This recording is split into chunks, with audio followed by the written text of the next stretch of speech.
Giraud, bonjour. Vous êtes le directeur national de l'Union nationale du sport scolaire, l'UNSS, et vous êtes surtout connu pour avoir été le capitaine de France de l'équipe de handball, un entraîneur, mais aussi médaillé d'or aux Jeux Olympiques, champion d'Europe et du monde. Et vous êtes l'auteur de cet ouvrage, le Sport Power, qui est paru aux éditions Débat Public. Alors, le sport, on en parle beaucoup en ce moment. La France accueille en ce moment même la Coupe du monde de rugby. D'ici quelques mois, ce sera les Jeux Olympiques et Paralympiques. Mais vous, ce qui vous intéresse, ce n'est pas tant le sport de haut niveau et l'excellence, mais c'est aussi la façon dont il se diffuse dans la société tout entière, et en particulier à l'école. Est-ce que vous pouvez revenir un petit peu sur l'importance du sport à l'école et les enjeux que cela représente aujourd'hui ?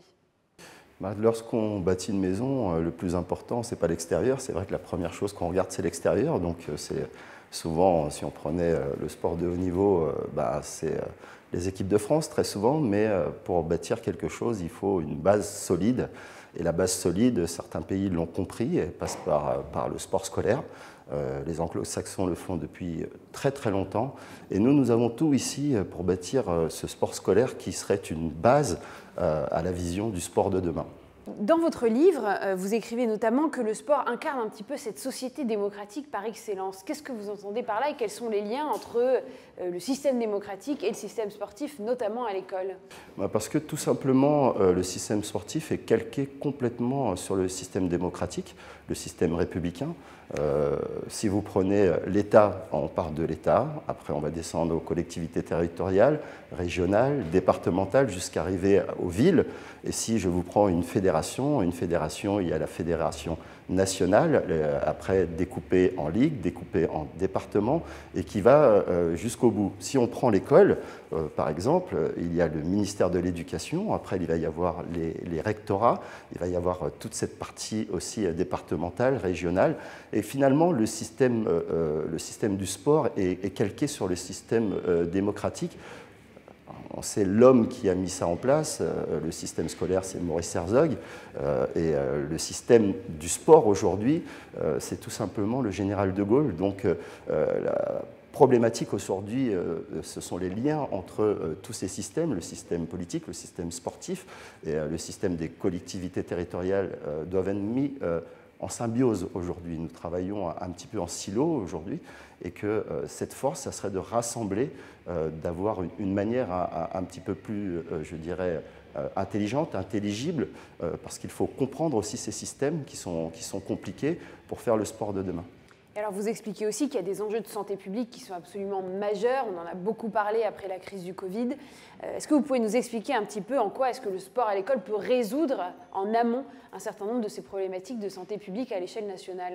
Alors avant d'y répondre, il y a quelque chose de très important. Nous avons une problématique dans notre pays qui fait partie de notre culture.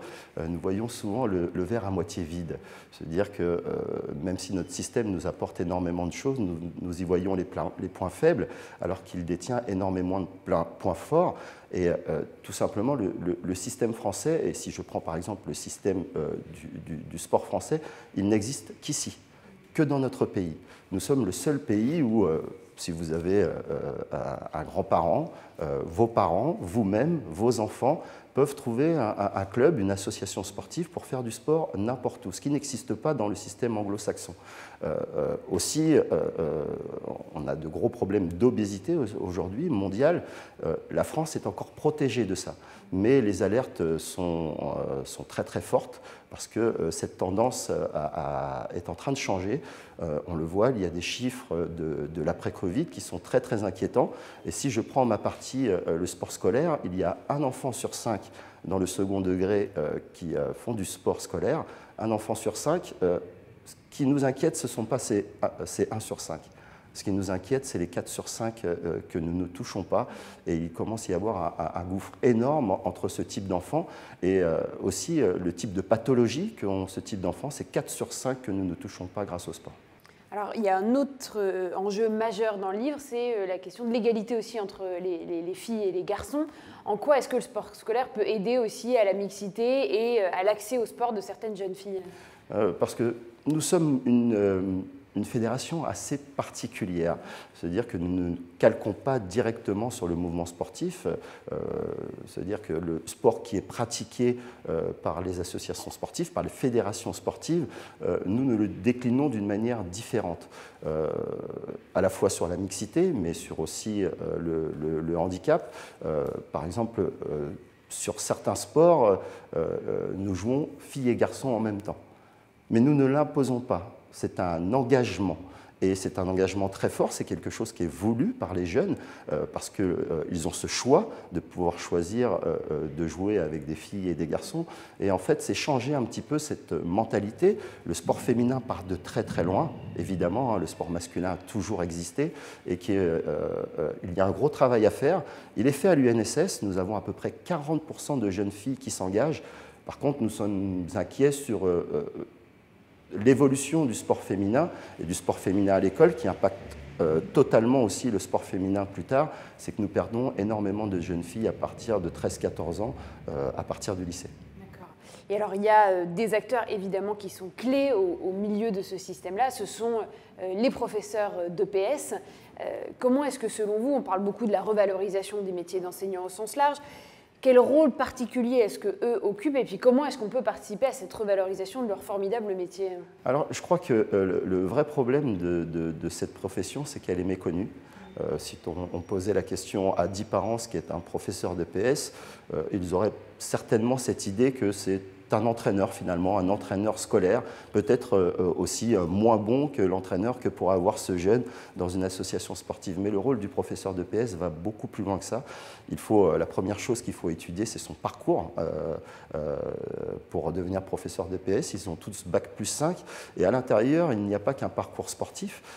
Il y a la psychologie de l'enfance, la diététique, énormément de sujets qui sont très très importants. Ils sont les garants aussi d'une manière de faire du sport éducative. C'est de l'éducation par le sport et du sport par l'éducation. Nous formons par le sport, qui peut être un prétexte formidable, les citoyens de demain. Et ils sont les garants de cela. Très bien. Alors, le sport, c'est aussi un enjeu économique, on l'a dit en introduction, avec l'accueil d'un certain nombre de grandes manifestations sportives en France. Un enjeu économique colossal. Quels sont un petit peu les ressorts de cet enjeu économique et comment est-ce que vous faites le lien entre économie d'une part, compétitivité et puis sport à l'école?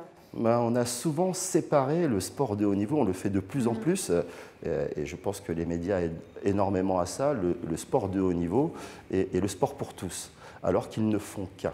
Je considère tout simplement que le sport de haut niveau est une vitrine à la fois diplomatique, nous en reparlerons certainement, mais aussi une vitrine pour donner à des jeunes l'envie de faire du sport, l'envie de se dépasser.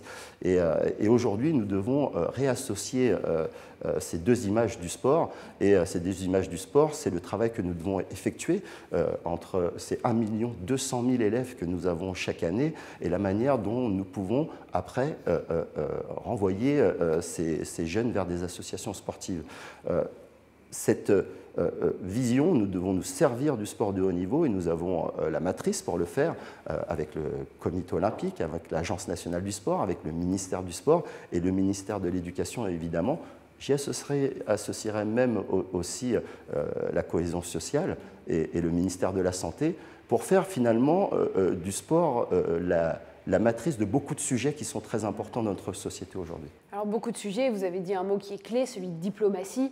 Il y a une capacité pour le sport de projection diplomatique. On sait aujourd'hui que le monde est particulièrement bouleversé, que les enjeux géopolitiques sont colossaux. Comment est-ce qu'on peut faire une diplomatie du sport un peu plus offensive dans notre pays et comment est-ce qu'on peut s'en servir comme un véritable outil diplomatique et géopolitique dans le monde contemporain? Cette diplomatie politique, elle est déjà effective. Beaucoup de pays, et nous nous en apercevons aujourd'hui, se sont servis de cette diplomatie du sport, de se servir du sport comme échange. La diplomatie, c'est cette particularité, c'est cette facilité à discuter avec les autres. Et là où on s'entend tous, c'est sur l'éducation de nos enfants. La base, nos citoyens de demain, mais à la fois les citoyens de demain de notre pays, mais les citoyens de demain des autres pays, la connaissance aussi des autres pays. Et le sport sert à ça. D'autres pays européens et d'autres pays mondiaux s'en servent depuis longtemps. La France est devenue un petit peu leur terrain de jeu de cette diplomatie du sport. Si vous voyez cette force qu'a le CIO, le Comité international olympique aujourd'hui, ce sont des enjeux qui sont sportifs, mais pas que, nous nous en apercevons aujourd'hui. Si vous regardez les partenaires, les très grands sponsors de tous les plus grands clubs de foot aujourd'hui, ce sont soit des fonds d'investissement américains, soit des fonds d'investissement souverains, soit des fonds européens. Et autour de ça, c'est aussi faire connaître son pays à l'extérieur, et je crois qu'aujourd'hui, c'est l'une de nos plus grandes faiblesses. Nous devons nous servir de cette diplomatie du sport pour aussi aller discuter, aller échanger avec les autres pays sur d'autres sujets que le sport. Et le sport est un outil formidable pour se réunir, pour discuter, parce que finalement, il est commun à tous. Très bien. Alors peut-être dernière question, je l'ai dit en introduction, on va accueillir d'ici 8 mois les Jeux Olympiques en France. Comment est-ce qu'on peut profiter un petit peu de cette occasion pour porter votre message qui est de dire le sport à l'école n'est pas une variable d'ajustement, et qu'est-ce que vous attendez en termes de propositions ou d'actions concrètes à cette occasion-là? Elle est déjà faite.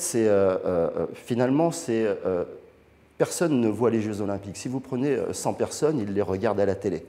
Les Jeux Olympiques sont peut-être une des plus grandes entreprises aujourd'hui sportives du monde.